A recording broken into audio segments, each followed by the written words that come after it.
Assalamualaikum warahmatullahi wabarakatuh. Halo semuanya, selamat siang. Perkenalkan, nama Ibu Ghea Putri Saleha dengan NPM 1950475. Di sini Ibu akan membahas mengenai sistem pencernaan pada manusia. Nah, pasti anak-anak semua udah nggak asing lagi ya sama materi sistem pencernaan ini. Nah, untuk mengetahui sejauh mana sih anak-anak paham mengenai sistem pencernaan manusia, Ibu akan memberi soal terlebih dahulu. Di sini ada 4 soal, di mana soal pertama yaitu berdasarkan pengetahuan yang Anda ketahui, zat-zat makanan apa saja sih yang diperlukan oleh tubuh. Selanjutnya soal nomor 2, berdasarkan pengetahuan yang Anda ketahui, apa sih yang dimaksud sistem pencernaan itu? Selanjutnya yang ketiga, berdasarkan pengetahuan yang Anda ketahui, bagaimana sih urutan sistem pencernaan pada manusia? Dan soal yang terakhir, berdasarkan pengetahuan yang Anda ketahui, apa saja sih penyakit yang bersangkutan dengan sistem pencernaan? Nah, oke. Kalau udah tahu jawabannya, anak-anak semua bisa langsung tulis aja di kolom komentar. Nah, untuk selanjutnya, sebelum masuk ke dalam materi, Ibu akan terlebih dahulu memperlihatkan sebuah peta konsep di mana materi-materi ini yang nantinya akan kita pelajari. Oke? Nah, di sini tuh ada peta konsep mengenai sistem pencernaan pada manusia. Sistem pencernaan pada manusia itu terdiri atas organ-organ pencernaan. Apa aja sih organ-organ pencernaan itu? Nah, organ-organ pencernaan itu dimulai dari mulut, di mana di mulut itu terdapat lidah dan gigi. Selanjutnya ke kerongkongan, ke lambung, ke usus halus, di mana di usus halus itu ada usus 12 jari. Ya, selanjutnya ada usus kosong, selanjutnya ada usus penyerapan. Nah, selanjutnya itu ke usus besar, di mana usus besar itu tuh terdiri atas usus buntu, umbai cacing, rektum, dan anus. Oke, selanjutnya kita masuk fungsi dari sistem pencernaan pada manusia. Apa sih fungsinya sistem pencernaan pada manusia itu? Tentunya untuk mencerna makanan. Nah, di sini tuh ada makanan yang tidak harus dicerna, ada juga makanan yang harus dicerna. Untuk makanan yang tidak harus dicerna itu ada vitamin dan mineral. Kalau makanan yang harus dicerna itu ada karbohidrat, lemak, dan protein. Oke, selanjutnya kita nantinya akan belajar mengenai gangguan atau kelainan pada sistem pencernaan manusia. Nah, contohnya itu ada diare. Pasti udah nggak asing kan ya, diare. Selanjutnya itu ada appendicitis. Nah, lalu ada ulkus, ada mah. Sama dengan diare, pasti mah juga udah nggak asing lagi kan ya. Selanjutnya ada sembelit dan ada parotias. Oke, baik. Selanjutnya kita Ibu akan menyampaikan terlebih dahulu tujuan dari pelajaran kali ini. Yang pertama itu kita akan belajar mengenai zat makanan. Nah, tujuan pembelajarannya yaitu setelah kegiatan pembelajaran ini diharapkan murid-murid semua itu mampu yang pertama, mengidentifikasi zat makanan yang dibutuhkan oleh tubuh manusia. Yang kedua, menjelaskan kandungan zat makanan yang diperlukan oleh tubuh manusia. Yang ketiga, menguraikan fungsi zat makanan bagi tubuh manusia. Dan yang keempat, mendeskripsikan dampak kekurangan gizi bagi tubuh. Oke, langsung saja nih ya kita masuk ke dalam materi zat makanan ini. Nah, apa sih fungsi dari makanan? Fungsinya yang pertama itu sebagai pertumbuhan dan perkembangan tubuh. Kalau kita nggak makan, kita nggak akan tumbuh, kita nggak akan berkembang. Selanjutnya, untuk pemeliharaan dan perbaikan sel-sel tubuh yang telah rusak dan tua. Selanjutnya, untuk pengaturan metabolisme tubuh. Selanjutnya, penjaga keseimbangan cairan tubuh. Selanjutnya, untuk pertahanan tubuh terhadap penyakit. Dan yang terakhir itu sebagai penghasil energi. Kalau kita nggak makan, kita nggak punya energi dong ya. Oke, baik, selanjutnya ada zat-zat makanan nih. Zat-zat makanan itu apa saja sih? Nah, yang pertama itu ada karbohidrat ya. Karbohidrat itu fungsinya sebagai sumber energi paling utama. Karbohidrat itu dibagi menjadi 3 macam. Yang pertama ada monosakarida, yang kedua ada disakarida, dan yang ketiga ada polisakarida. Selanjutnya ada protein ya, dimana protein ini tuh merupakan zat makanan yang mengandung unsur karbon, hidrogen, oksigen, dan nitrogen. Protein ini tuh fungsinya untuk apa sih? Nah, fungsi dari protein itu adalah sebagai sumber energi, sebagai zat pembangun dalam tubuh. Nah, berperan dalam sintesis zat-zat penting tubuh seperti hormon dan enzim. Selanjutnya itu sebagai perbaikan dan pemeliharaan jaringan tubuh. Selanjutnya itu ada lemak. Nah, biasanya lemak atau yang disebut lipid itu tuh kan kalau dengar lemak aja ya, pikirannya itu lemak jahat gitu ya, lemak membuat gendut gitu ya, padahal enggak ya.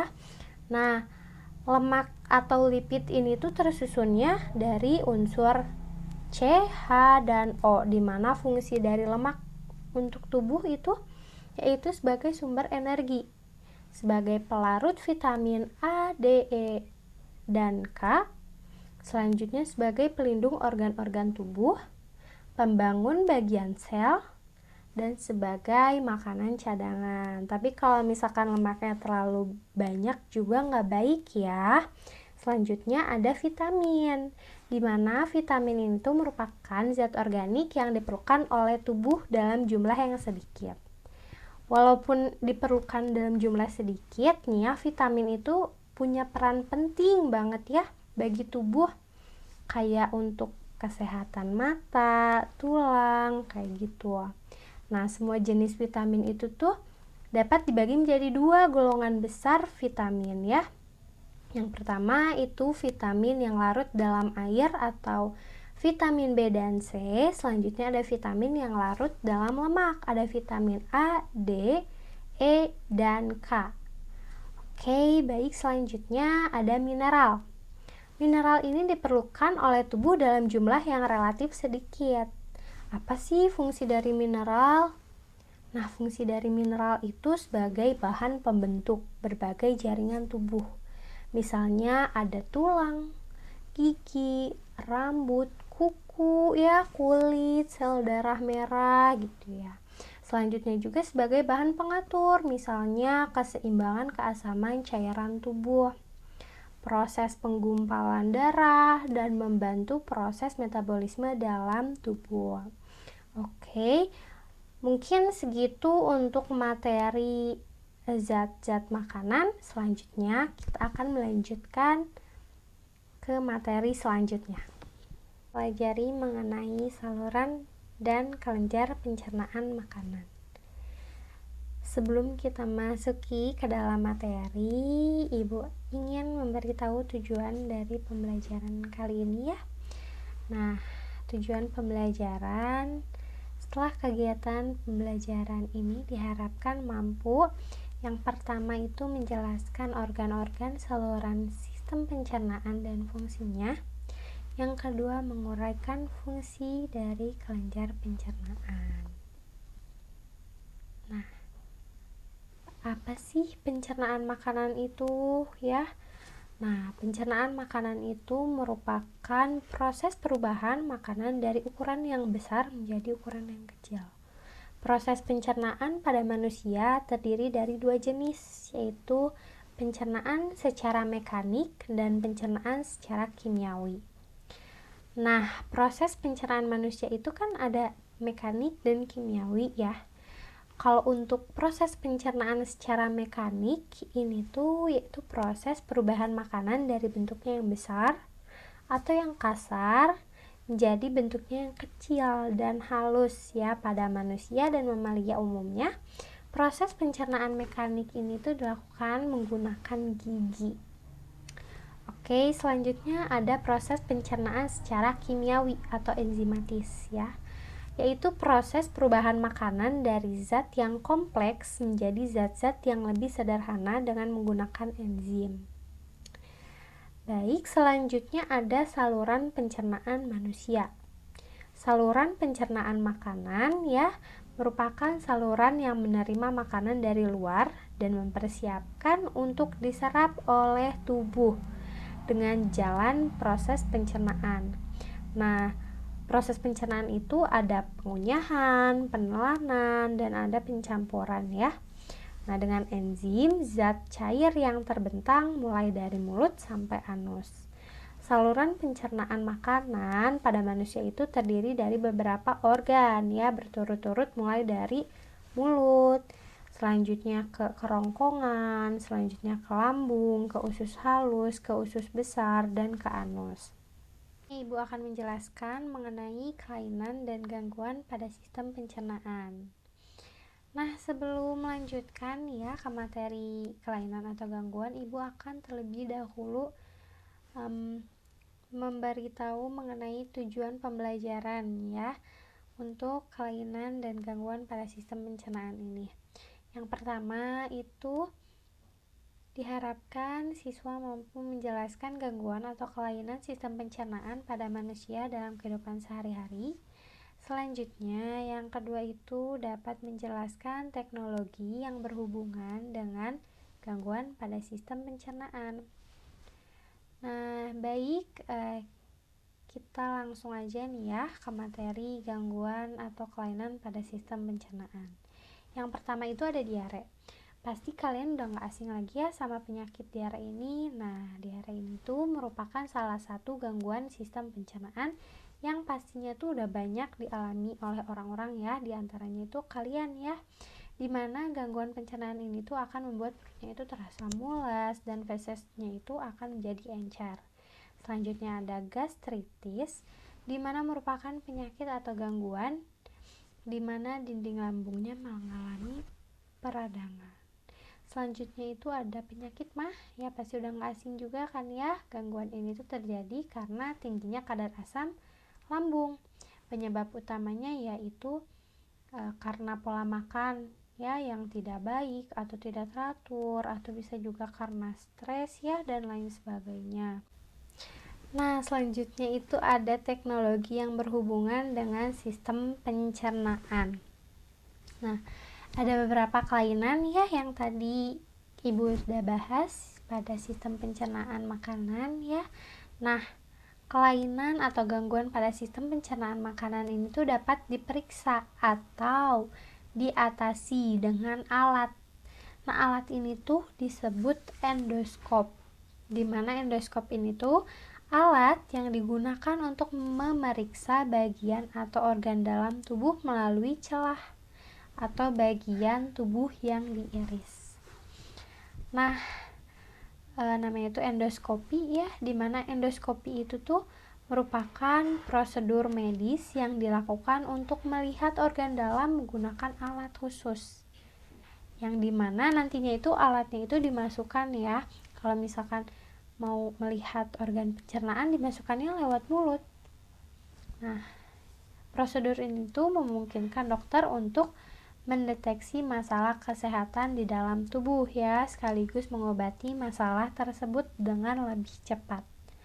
Endoskopi ini tuh merupakan prosedur medis yang dilakukan dengan alat yang bernama endoskop itu. Nah, itu alatnya itu berbentuknya tuh kayak selang. Nah, dilengkapi dengan kamera dan senter pada bagian ujungnya. Nantinya kamera pada endoskop itu tersambung dengan monitor ya. Nanti ada monitor yang nantinya akan menunjukkan gambar atau gambar yang ditangkap oleh kamera tersebut dalam tubuh. Mungkin cukup sekian yang dapat Ibu sampaikan. Mohon maaf apabila ada salah kata atau salah penyampaian ya. Nah, apabila ada yang ingin ditanyakan bisa langsung saja tulis di kolom komentar. Mungkin cukup sekian. Wabillahi taufiq wal hidayah. Wassalamualaikum warahmatullahi wabarakatuh. Sampai jumpa.